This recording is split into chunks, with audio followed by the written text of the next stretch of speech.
Tonight, we welcome Sandy and his equally distinguished wife, Beth, the internist who probably treats 50% of the people here this evening. They are absolutely remarkable people and dear friends. Sandy retires next month after 13 years as president of Goucher College, a highly respected international journalist and educator. Sandy previously served as the director of Voice of America and as dean of the School of Communication at American University. He has also held editorial positions at Foreign Policy, The Washington Post, The Atlantic, and been an award-winning national public radio host.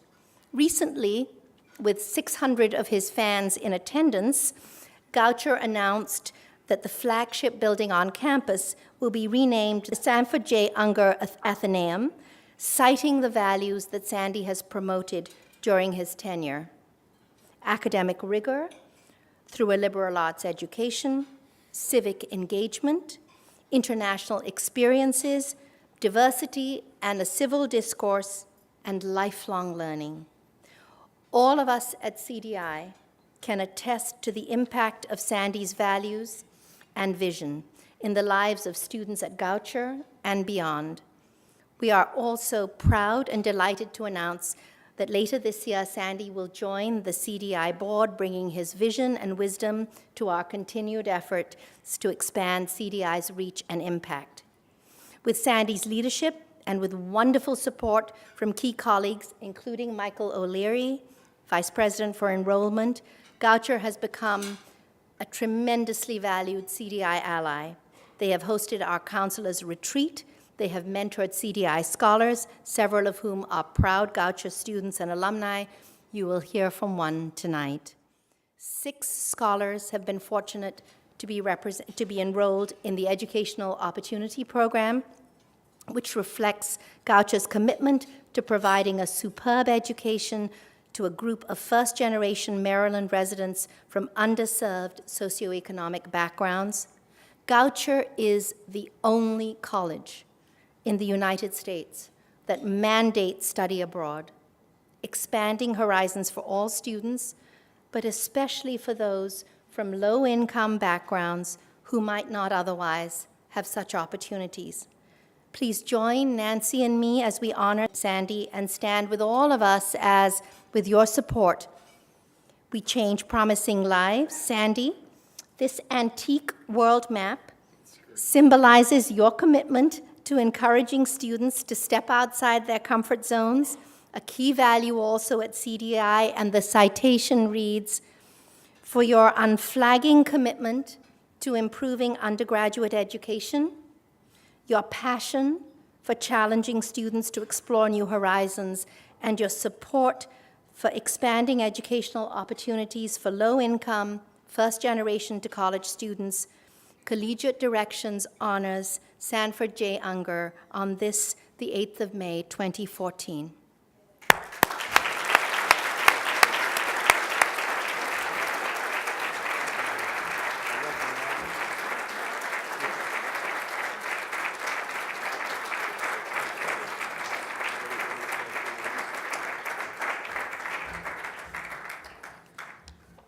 Thank you, Nina and Nancy, very much. My wife Beth and I were saying, I don't know if we came to the first CDI dinner, but we came to an early CDI dinner, and as Beth said, there were about 4 tables of people. It was a loyal, dedicated group, but it's absolutely amazing to be in this room, to see so many young people who have been recruited to be supporters of CDI, and this is what we all need to do with the causes we believe in, is build them, and people will come. A few words about Nina and Jonathan Marks before I say some other things. I've known them a long time, especially Jonathan, from college, and they are people who have been great successes in what they believe in and what they do. What I admire most about Nina and Jonathan is that 2 things. One, they go far beyond anything they have to do to help others, and they do so much that we'll never even know about. And I think you should all join me in thanking them for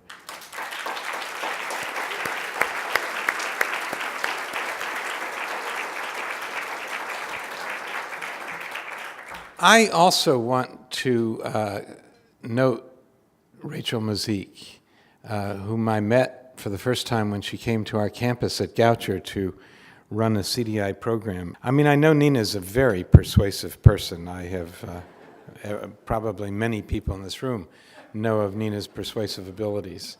But to have hired Rachel Mazik was really a stroke of genius. She is just the right leader for this organization in its maturity and in this stage. I know she's doing a wonderful job. I'm proud to be associated with her as well. So Rachel, thank you very much.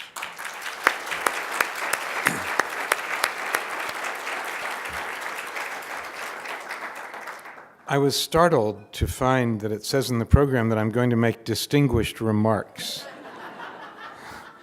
I'm not sure I can deliver on that. First of all, giving me a map of the world is symbolically very significant and much appreciated.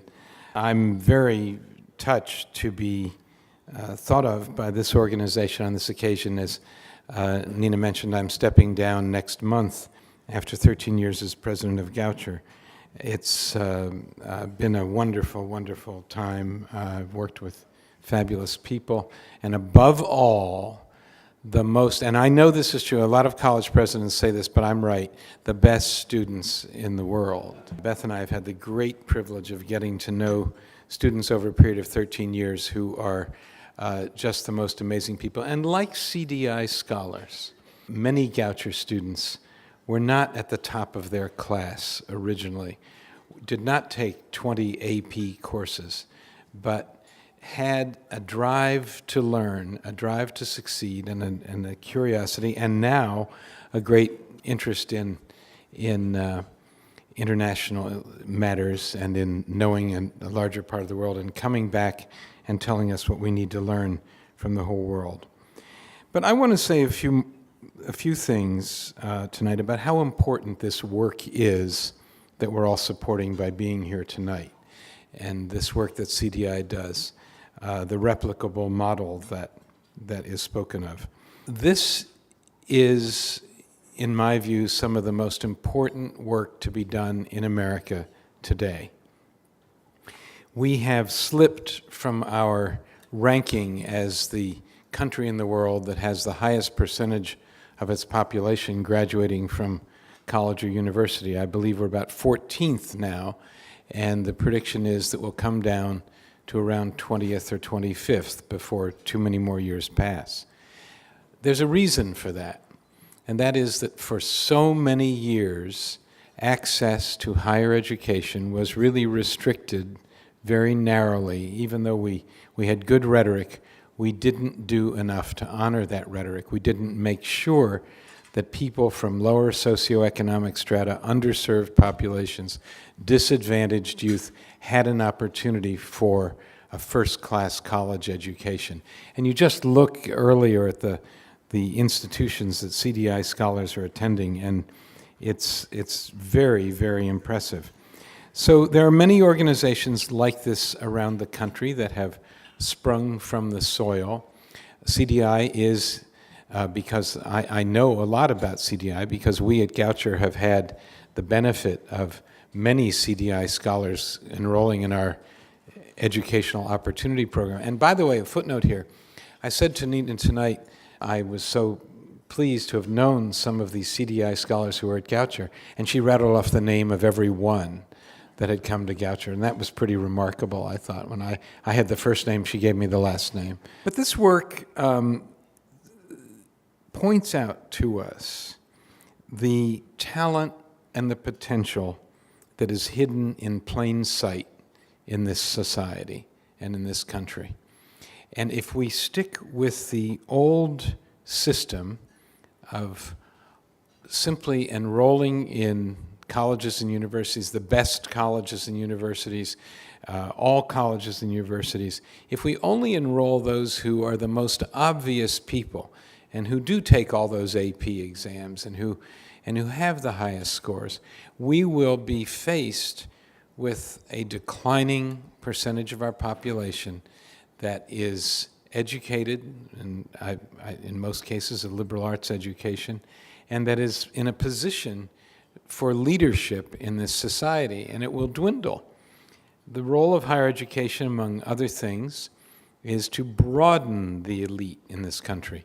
I speak as a first-generation college student myself, and understand the great difference in my life because of the opportunities that were made available to me. It is crucial that all of us who have had these opportunities make them available to others. Otherwise, we are simply not doing the job. We have not benefited, we have not learned all the lessons of our education. We must let new people into that elite. We must broaden, if we're going to be true to the vision and the goals of this democracy, we must broaden that elite. We must broaden the core of people who are prepared to lead this country to new heights. The differential I have found over the years is not a question of whether people are intelligent or whether they're able, whether they have ability to do the work. The crucial difference, that intelligence is an abundant supply. Ability is an abundant supply. The difference is opportunity. And it is extremely important that those of us who have benefited from this opportunity, whether we came to it easily, by inheritance, or by any other means, those who have benefited from this opportunity have to see to it that others have this opportunity as well. And we have to get back to a place where a much larger percentage of our young people are attending and completing college. And that's what CDI is doing, and doing its part along with many others. And so let's all thank CDI and exalt it for how well it's done its work.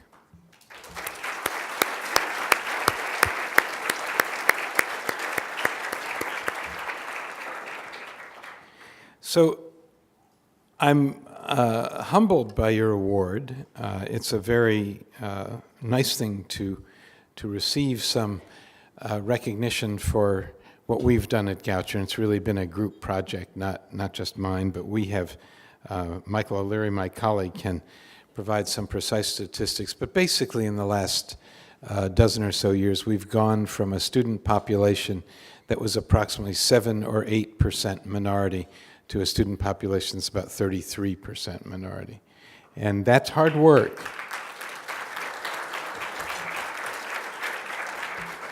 But it is the most important work imaginable. We are not doing a favor for people, we are doing a favor for the country by bringing them along and providing their participation in education without crippling debt, as Nina explained earlier. The last thought I want to share with you is that one of the things that I think we've all learned at Goucher as we developed our educational opportunity program, and that we all learn when we do this important work, is that the population and the membership of programs like this is absolutely not predictable. And for many Americans, they think, oh, well, there's just a certain category of students who are going to be helped, and they just live in a certain kind of neighborhood, or they have a particular background. It's not predictable at all. I will always remember not a CDI scholar, but a student in our Educational Opportunity Program who came from the Eastern Shore of Maryland and had had to live independently as a high school student because of his family circumstances. He said to me, I have a little reception every year for the entering students in the Educational Opportunity Program, or EOP as we call it. And as he was leaving, he said to me, students call me Sandy, he said, I understand, Sandy, that you started this program. I said, yes, I did. And Dennis said to me, well, I want to thank you, because were it not for this program at a small private liberal arts college, I would not have had a college education. I could not have afforded to attend the University of Maryland. It only became possible because of this kind of scholarship and this opportunity to attend a private liberal arts college. That young man, I won't say his name now, I believe will eventually be governor of Maryland. He is a remarkable person. But that's what we're dealing with, is people who feel, who are so lit up by this opportunity and who do so well and get so much out of it. And that is what is just completely inspiring to me and those who work with me on it. So thank you for this honor, which really belongs to Goucher College and my colleagues. And I know that Goucher will continue doing this work, and I will, in every way that I can find to do it, I will continue this important work as well. Thank you.